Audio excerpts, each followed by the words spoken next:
ఈ రోజే డౌన్లోడ్ చేయండి. మీ ఫేవరెట్ షోస్ చూడండి.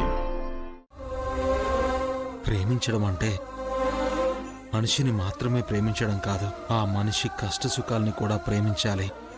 ఆ మనిషి ఇష్టాన్ని ప్రేమించాలి, ఆలోచనల్ని ప్రేమించాలి, ఆశయాల్ని కూడా ప్రేమించాలి అని నమ్మే మనిషిని నేను. నిజంగా మీరు ఆస్ట్రేలియా వెళ్ళాలంటే నేనే పంపిస్తాను. కాకపోతే మీరు చెప్పినట్టు ఎవరికీ చెప్పకుండా వెళ్ళిపోతానంటే నేను ఒప్పుకోను. ఎవరు కాదన్నా అవునన్నా ఇప్పుడు నువ్వు నా భార్యవి. నా భార్యగా నువ్వు మారిపోకూడదు. అది నీకు మంచిది కాదు, నాకు మంచిది కాదు. ముఖ్యంగా పెద్దయ్య గారికి. సొసైటీ కూడా నిన్ను తప్పుగా అనుకుంటుంది. అది నాకు ఇష్టం లేదు. ఎవరో ఏదో అనుకుంటారని నా లైఫ్ ని నేను స్పాయిల్ చేసుకోలేను. ఎవ్వరూ నొచ్చుకోకుండా చేయడం అంటే కుదరదు. సరే, అందుకు 6 నెలలు ఓపిక పట్టు. No way! 1 డే కూడా నాకు నరకంలాగే ఉంది. అలాంటిది 6 మంత్స్ అంటే నేను ఇక్కడే చచ్చిపోతానేమో. నేను అస్సలు ఉండలేను.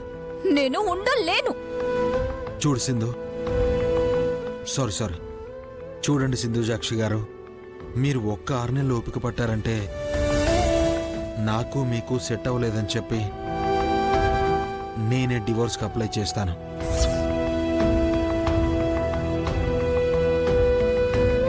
మీరు కూడా గౌరవంగా చెప్పుకోవడానికి ఒక కారణం ఉంటుంది. అప్పుడు హ్యాపీగా మీరు మీ ఇంటికి వెళ్ళొచ్చు, ఆస్ట్రేలియాకైనా వెళ్ళొచ్చు. ఎలాగూ మీ జీవితం నాశనం అయిపోయిందన్న బాధ వాళ్ళకి ఉంటుంది కాబట్టి అప్పుడేం చేయాలో మీకే చాయిస్ ఇస్తారు. అప్పుడు హ్యాపీగా మీరు ఆస్ట్రేలియాకి వెళ్ళొచ్చు.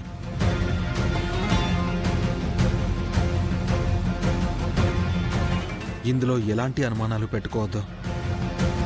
మిమ్మల్ని ఆస్ట్రేలియాకి పంపించే పూచి నాది. దానిపైన మీ ఇష్టం, మీరే ఆలోచించుకోండి.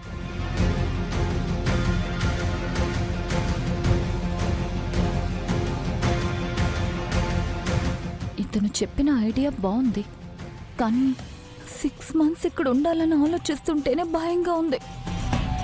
కానీ ఇదైతేనే బెస్ట్ ఆప్షన్. 6 మంత్సే కదా, కళ్ళు మూసుకొని భరిస్తే సరిపోతుంది. ఆ తర్వాత ఎలాంటి డిస్టర్బెన్సెస్ లేకుండా ఆస్ట్రేలియాకి వెళ్ళిపోవచ్చు.